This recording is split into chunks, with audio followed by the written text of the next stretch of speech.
this is part 2 of my little sword tips. You've seen part 1, you'll know how to care for your sword, what not to do. My pet hate is seeing people having a fake sword battle on stage, and you'll know how to store it, and you'll know basically all the different types of swords.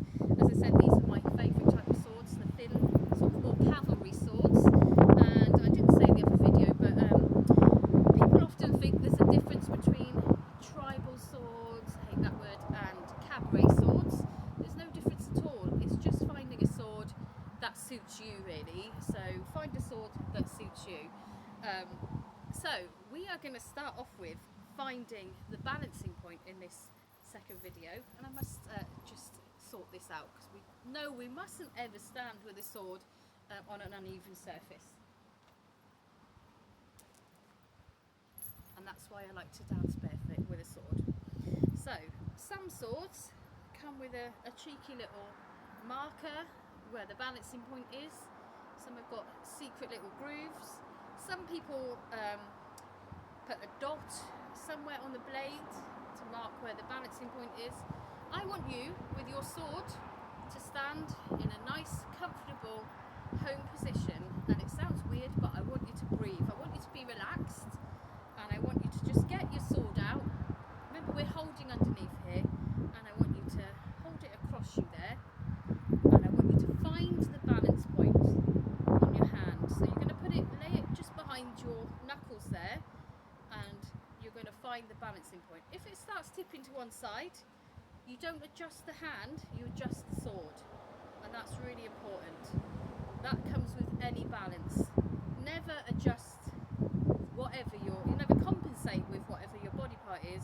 Adjust the sword. Take the sword off, put it back, and then just balance it.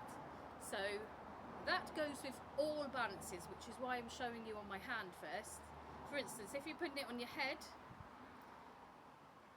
and it feels a bit out of balance, you're not going to adjust your head.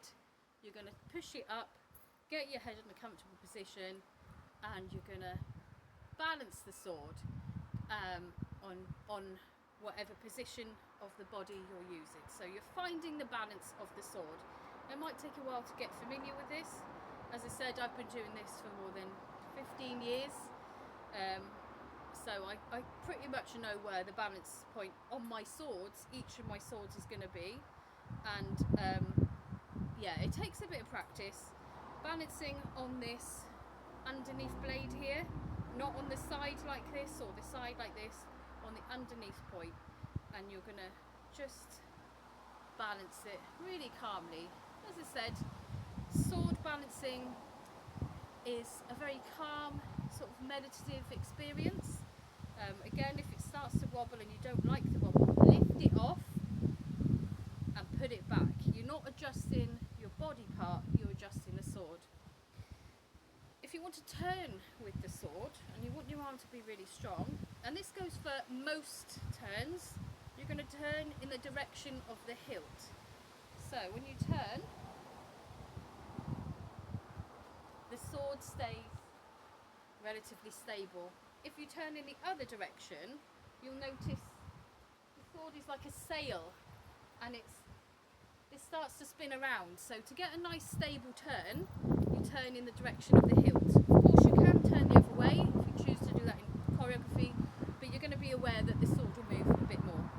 So balancing on your hand, that's your first balance that I'm going to teach you, and practice taking some different steps with it, feeling with your feet first, really not really looking at the sword, because I find the more you look at the sword,